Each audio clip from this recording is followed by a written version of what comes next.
ওনার ব্যাপারে আমার একটা এক্সপেকটেশন থাকবে যে এক এক্সপেকটেশন থাকবে। হ্যাঁ। রাউজানের সাবেক এমপি এবিএম ফজলে করিম চৌধুরীকে ট্রাইব্যুনালের মামলায় জামিন করাতে তার পরিবারের সঙ্গে যোগাযোগ করেন প্রসিকিউটর সাইমুম রেজা তালুকদার।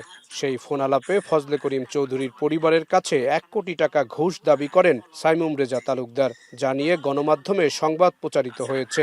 আমি একটা মঞ্জুরকে একটা হিন্টস দিয়েছিলাম। এ নিয়ে মঙ্গলবার ট্রাইব্যুনালে সাংবাদিকদের সঙ্গে কথা বলেন চিফ প্রসিকিউটর আমিনুল ইসলাম। আসামির পরিবারের কাছে প্রসিকিউটর সাইমুম রেজা ঘুষ দাবি করায় বিচার কাজ প্রশ্নবিদ্ধ বিতর্কিত হচ্ছে বলে মনে করেন চিফ প্রসিকিউটর। এই নিউজটা পাওয়ার পরই আমার কাছে মনে হয়েছে যে তাৎক্ষণিকভাবে বিষয়টা আমাদের বসা প্রয়োজন।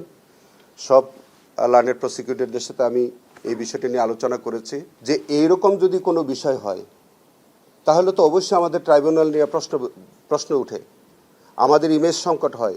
চিজি আইসক্রিমের সাথে ভেলভেটি কেকের মিশ্রণে পোলার রেড ভেলভেট আইসক্রিম, মন ভালো থাক।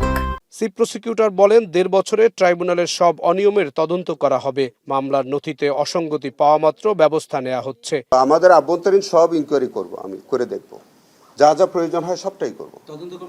এগুলো শোনেন, এগুলো স্পেয়ার করার কোনো সুযোগ নেই। আমরা এগুলো আমরা একেবারেই স্পেয়ার করব না। আমি অতীতের সমস্ত কর্মকাণ্ড আমি পরীক্ষা নিরীক্ষা করে দেখব।